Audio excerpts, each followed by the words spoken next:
आज हम ovarian ageing के बारे में डिस्कस करेंगे। ओवेरियन एजिंग क्या होती है? बेसिकली जब एक फीमेल बॉर्न होती है तो उसके ओवरीज में कुछ सर्टेन नंबर ऑफ फॉलिकल्स होते हैं। जैसे ही वो अपने मेंस्ट्रुएटिंग एज पे पहुंचती है, ये फॉलिकल्स का नंबर डिक्रीज होता जाता है and by the time she reaches 30 years of age, ये फॉलिकल्स और डाउन चले जाते हैं। ये प्रोसेस होता है ओवेरियन एजिंग का। जिस तरीके से हमारी बॉडी एज करती है, उस तरीके से एक फीमेल के ओवरीज भी एज करते हैं एंड उसी प्रकार हमारे जो फॉलिकल्स हैं वो विथ एज कम होते चले जाते हैं। ये एक बहुत इंपॉर्टेंट एस्पेक्ट है किसी भी फर्टिलिटी ट्रीटमेंट में।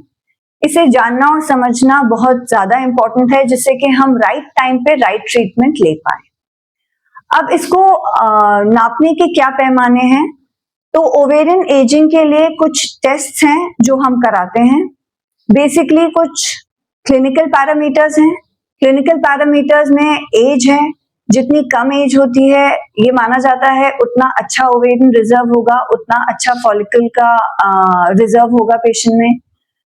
उसके अलावा उसकी साइकिल्स का पैटर्न कैसा है। अगर किसी पेशेंट का शॉर्ट साइकिल्स हैं, 20-22 डेज में साइकिल आ रहा है, तो ये भी खुद ब खुद एक इंडिकेशन होता है कि शायद उसकी ओवरीज एज कर रही हैं एंड उसके फॉलिकल्स कम हो रहे हैं।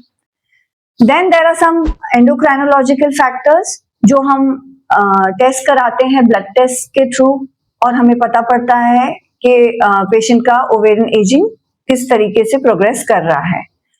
सीरम FSH लेवल्स होते हैं। सीरम FSH लेवल्स इंडिकेट करते हैं कि हम कितनी तेजी से हमारी ओवरीज के एजिंग के तरफ प्रोग्रेस कर रहे हैं। And AMH anti Mullerian hormone हमारे बॉडी में एक ऐसा हार्मोन होता है जिसका लेवल विथ एज बढ़ता जाता है।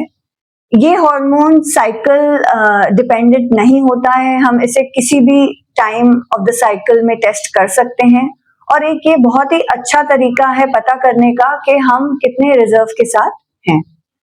And last but not the least एक अल्ट्रासाउंड। एक अल्ट्रासाउंड में हम ओवेरियन वॉल्यूम देखते हैं, ओवेरियन साइज देखते हैं and number of enteral follicles देखते हैं। एंट्रल फॉलिकल काउंट हमें हेल्प करता है ये पता करने में कि हमारे फॉलिकल्स अभी कितने एक्टिवली मौजूद हैं।